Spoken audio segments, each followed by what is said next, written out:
Good evening, Beckman Catholic community. It is just a little after 6 o'clock on Monday evening, and I wanted to provide another update today on developments and where things are at, and try to give you some answers to some questions. We don't have answers to all the questions yet, as this continues to be an evolving situation. But like I said, I want to give you as much information as we can with what we know going on right now. So we'll do something similar to what we did yesterday. The thing I'm going to add and make it as a little bit of a change today for you is I'm going to send out the file with these slides as well, since there's some embedded links this evening, so that you can have these. Makes it a little bit easier to utilize. So hopefully I can get this PowerPoint to come up on my screen. Just a second. Here we go. All right. So this is information as of 6 o'clock on Monday the 16th. As you've probably been aware, things change pretty rapidly. So things that we talk about tonight, there might be some changes that happen still yet this evening. So kind of, again, what's the current situation in Iowa? So this afternoon, the governor held a press conference at 4:30. At that press conference, it was announced the legislature intends to pass legislation tonight that will waive schools from having to make up these 4 weeks of time that we are out for the coronavirus. And the legislation also intends to give the governor the authority to waive additional time for this situation if needed. In terms of the coronavirus itself, we also learned today of one additional positive case in the Des Moines area. So we also received information from the Department of Education, providing schools with some guidance and recommendations on providing services moving forward. We're going to wait to get all this information officially from the Department of Ed, especially the waiver pieces, before we do some decision making on how things proceed from here. We also got this morning guidance from all 4 associations that do student activities. That's the Boys and Girls Athletic Associations, the Iowa Music Association, and the Speech Association. They have announced as of today a 4-week suspension of all activities, including practices. So essentially, as long as schools are closed, athletic activities, music activities, speech association pieces for contest there with speech and music cannot occur. So that's where those things are at. So what are the plans at Beckman Catholic as a result of what we have right now? We're working again with the Archdiocese with our partner schools.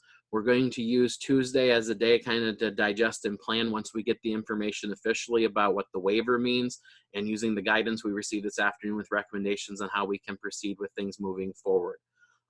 We'll also then determine when we can let students into the building later this week. So we are planning to do that.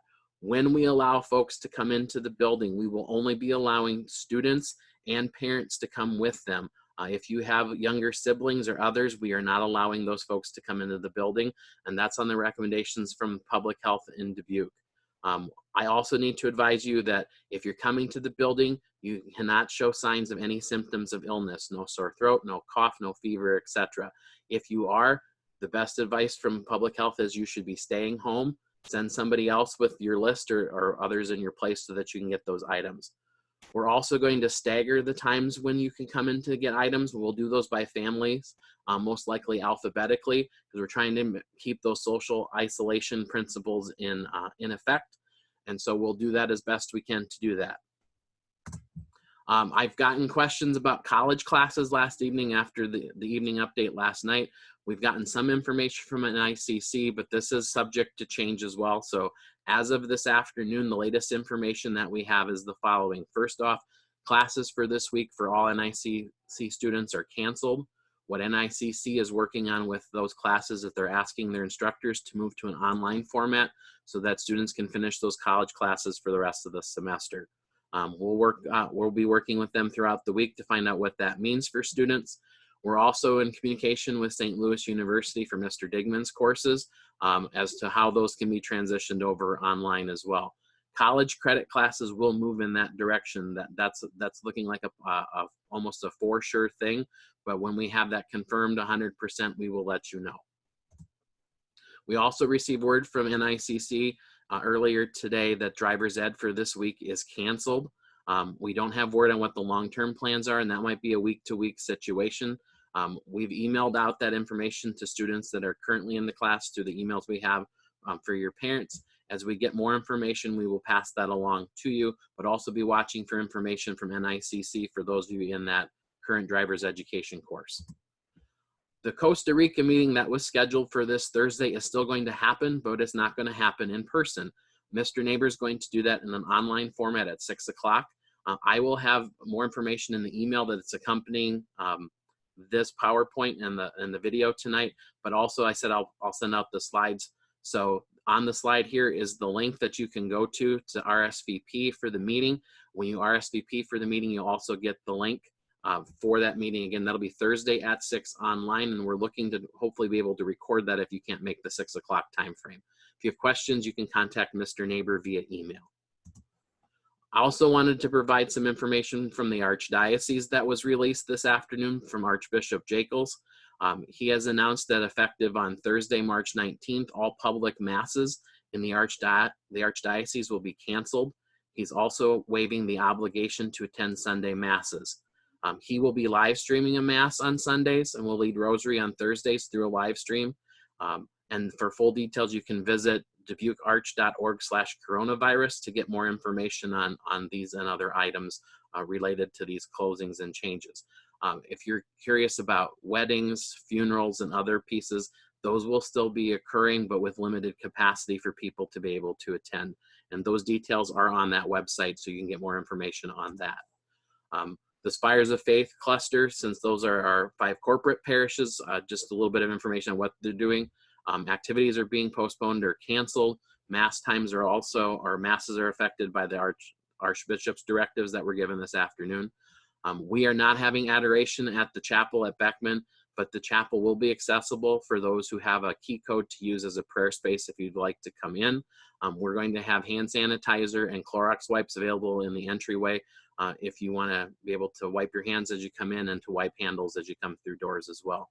For full details on what the Spires of Faith cluster has for announcements in regards to activities, that I'm not going to give you that one by going through it, but it's here on the page. And when I send out the email, when you get that in the email with the PowerPoint slides, you can click that link to be able to get that information.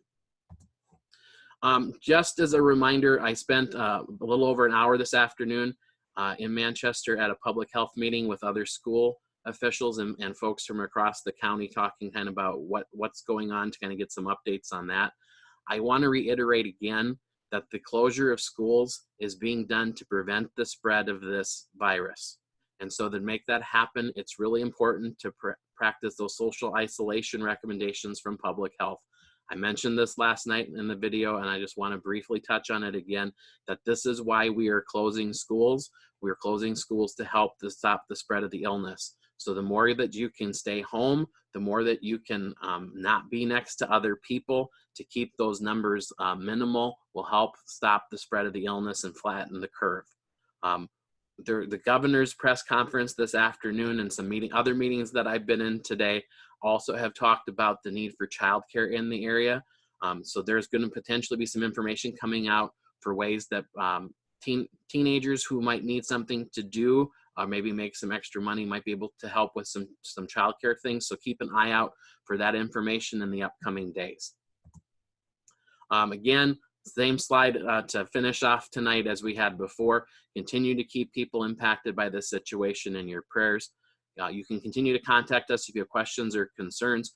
We are intending to have somebody in the school office as of tonight from 8 to 3 this week, and then hours will most likely vary as these weeks continue. But we should have somebody there available from 8 to 3 each day. Otherwise, again, email. Everybody's is checking email, has that capability from home. So feel free to contact us with questions or concerns. Again, we'll try to do updates on a daily basis, at least here initially for the first few days, so that we can get you information. As time goes on, we might lessen the frequency of those updates. And you can get updates from as well in terms of what's going on from the public health side. Again, those websites are listed down below. Again, if you have questions, let us know. Otherwise, we'll provide another update tomorrow once we've got some details worked out with the information that we're learning about what the impact for schools will be. In the meantime, I hope everybody's doing okay at home, and we will give you some more messages later on tomorrow. Thanks.